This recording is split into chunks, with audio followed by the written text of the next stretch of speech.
Yung mga kababayan ng West Philippine Sea kasi tuloy-tuloy yung bullying na ginagawa po sa atin ng China. Ito po yung mga developments ng balita.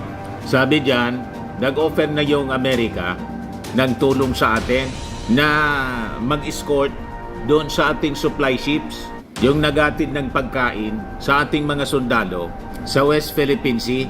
Yan pa, mga kababayan. Sabi rito, General Romeo Browner said the Philippines would not take up the offer until it reached a point when they could not deliver life-saving provisions. Nagbabagang mga balita at pagtalakay sa mga isyu ng lipunan. Bulsa, opinyon, bala at paglalantad sa katotohanan. Bulsa, what you see is what you get. Unisan. And troops were on the verge of dying. Madaling sabi, tayo pa rin yung gagawa. Pero pag halimbawa, yung China, desidido talagang harangin tayo at on the verge of dying na yung ating mga sundalo, papa-escort na tayo sa Amerika. O, di ba? Bakit naman niya Mr. Maravillas gano'n? Kasi primordial obligation natin ito, yung pag-supply ng pagkain sa ating mga tropa, kahit ka-mutual defense treaty natin yung Amerika. Pero kung talagang wala na, kaya pa man po, hindi man tayo palaasa, mga kababayan. Pag talagang kailangan na magugutom at saka mamamatay na sa gutom yung ating mga tropa, papa-escort na tayo. Sabi po ni Browner, natutuwaan niya tayo that the US has given us a range of options, including that of joining or escorting us for the RORE or rotation and resupply missions. Sabi po yun ni Browner sa news conference after meeting with the US Indo-Pacific Commander Admiral Samuel Paparo na ginawa sa Baguio City. Yan po si Paparo. Ito, pakinggan natin yung press con, mga kababayan. Are available in the and within the bounds of operational security. I'd be loath to lay those out lest the potential adversary build a countermeasure to those. But we certainly have prepared a range of options, and U.S. Indo-PACOM stands ready, if so called, after consultations in accordance with the treaty, to execute those shoulder to shoulder with our ally.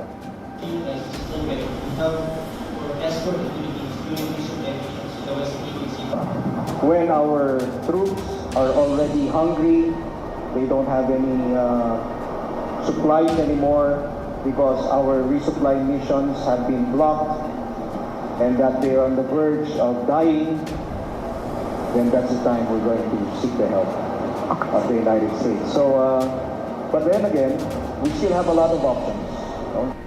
Ayan po, mga kababayan. At si DND Secretary Gibo Teodoro nagsabi po na kailangan na niyang ma-review yung mutual defense treaty natin with America. Ayan po, Gibo, review Philippine-US treaty to broaden definition niya of armed attack.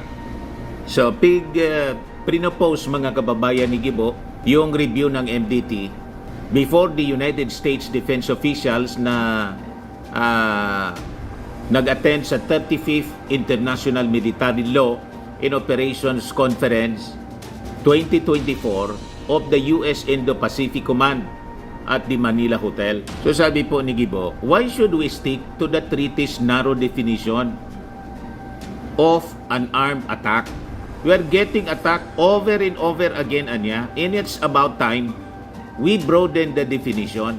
So sabi po ni Gibo, na yung mga top brass ng Philippine and US militaries will discuss the possibility of modifying the MDT. He emphasized that new measures should be taken to adapt to the current dynamics dito sa West Philippine Sea. Kasi sabi ni Gibo, ang China is the biggest disruptor of peace. At nanawagan siya, mga kababayan, ng mas malakas na international censure dahil sa agresyon ng China dito sa atin. Pakinggan natin itong interview kay statement ni Gibo. That in this region, China, although without saying it, and I'll say it for you, is the biggest disruptor of international peace in the ASEAN region. Yung full story ng balitang yan, click subscribe muna dito sa ating YouTube channel and hit the notification bell para lagi po kayong updated sa mga kaganapan dito sa ating bansa. Like and share na rin po ninyo ang ating video at huwag na rin po ninyo na skip yung ating mga commercial ads para tuloy-tuloy lang ang pag-unlad ng Bagong Pilipinas. Sa mga nagana po ng malinis and spacious fitness gym, pumunta lang po kayo sa aming Colossal Fitness Gym. We also offer Grab Car Rental with our brand new 2023 model ng Toyota Innova. We also accept booking for those who are planning to travel via PAL, Cebu Pacific, and other airline companies, local and international, and bills payment for Meralco Bills, Aleco Bills, PLDT, etc. Ang Colossal Fitness Gym is located at 3rd floor Security Bank Building, Lanco Business Park, Legazpi City, Albay. For inquiries, look for Gilon Maravillas, contact number 0966-802-0949. Yan po yung aming Innova. Lagi na pong matao sa amin.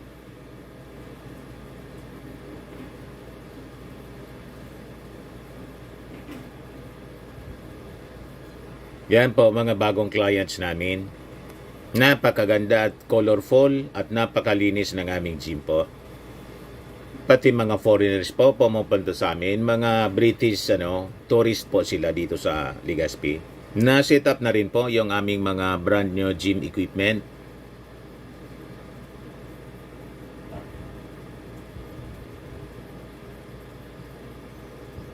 May treadmill na rin po kami. Ito naman po yung bago naming product na binibenta online. Eye Glow Serum, whitening po siya. Tingnan ninyo yung epekto sa aking anak na architect before and now. Yung mga inquiries po ninyo, dumiretso na lang kayo sa kanyang Facebook account, Riz Maravillas. Ito naman po, Firmax Firming and Lifting Cream, pinapahid po sa mga pulses in affected area. Mainam po sa paninigas ng mga kaso-kasuan. Ito naman po, Automax Radiant Serum. Sa mukha naman yung application, anti-aging po siya. You will look 10 years younger than your age. Sa mga cancer patients naman po, baka lang gusto ninyo itong itry. Neng siya red mixed fruit drink. Hindi mo po siya gamot, food supplement siya. Kaya lang, gawa siya mga kababayan sa goji berry. Yung goji berry may anti-cancer properties. O ngayon, yung mga inquiries ninyo, dumiretso na lang kayo sa aming messenger sa Facebook para masagot namin agad. Ayos pa? Ayos na ayos niya, Mr. Maravilla. The antidote is a stronger collective multilateral action against China. And that is for our diplomats and other responsible officials to determine. While with me, I'm concentrating on getting our Defense Department capability-wise up to speed. Parang prerequisite dapat hindi na natin strictly control talaga yun. ASEAN, slowly, we are getting some consensus. And conferences like this, you saw the ASEAN attendance.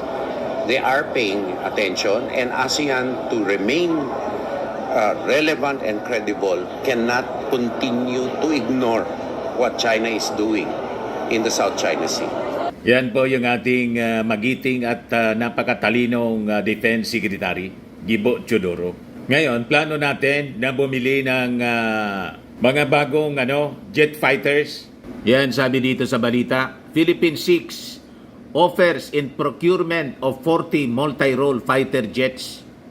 Di niya, Mr. Maravillas, magkakagira na ba? Hindi pa man po. Hindi man natin gusto na magkagira. Pero kailangan natin ng credible defense. Yan sabi po sa hearing ng budget ng DND ni Gibo Teodoro. Hindi man pwede po tayo magpabaya. Pag nagpabaya po tayo, lalamunin tayo ng China. Yan ang ambisyon ng China. To establish a new world order na sila yung leader. Gusto niyang palitan yung Amerika. So hindi dapat tayo magpabaya. Kaya nga po, kailangan palakasin natin yung ating defense and alliances. Yung ating Pangulo kausap yung Vietnam. Yan po yung ating Pangulo.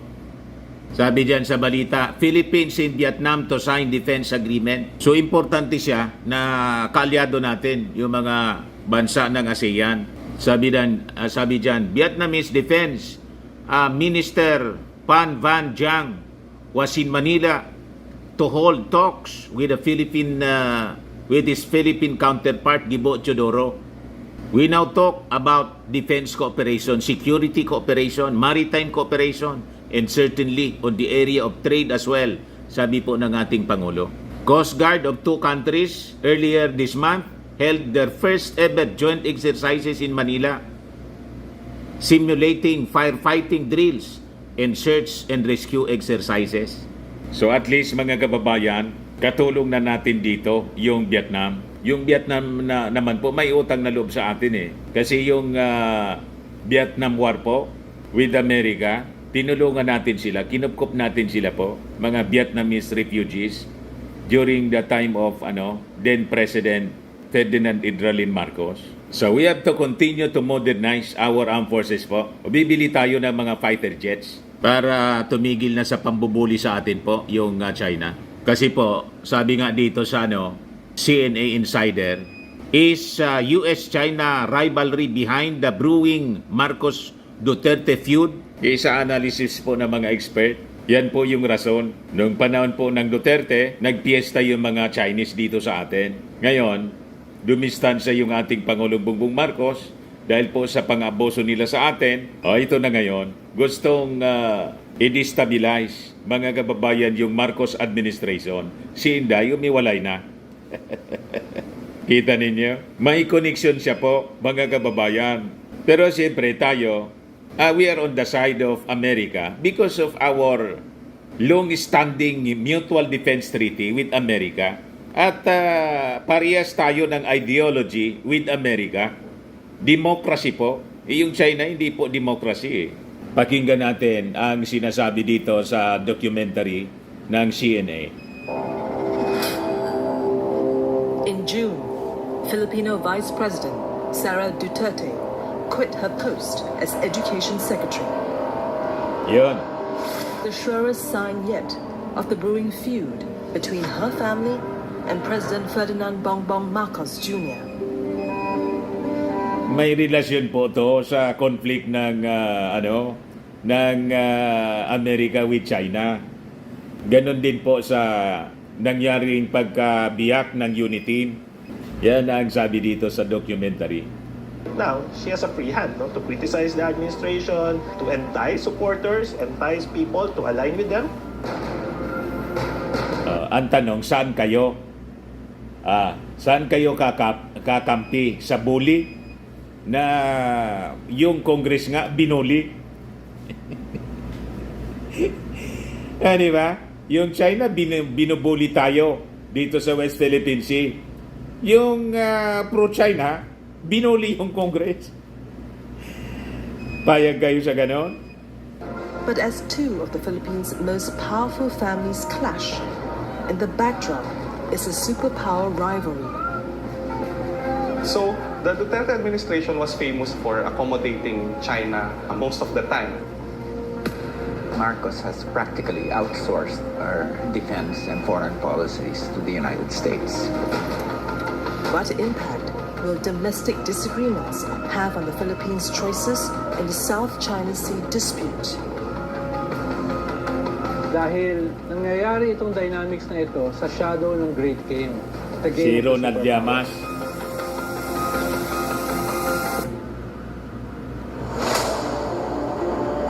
Yan po mga kababayan, ang sabi dito, yung US-China rivalry behind the brewing Marcos Duterte feud. Kaya po sabi ko sa inyo, sa election po, mangingialam yung China sigurado.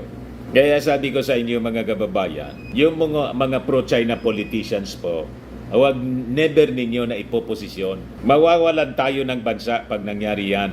Pag nanalo yung mga tinatawag na Manchurian candidates, critical po itong midterm election, lalo na po yung 2028 election. Tama pa?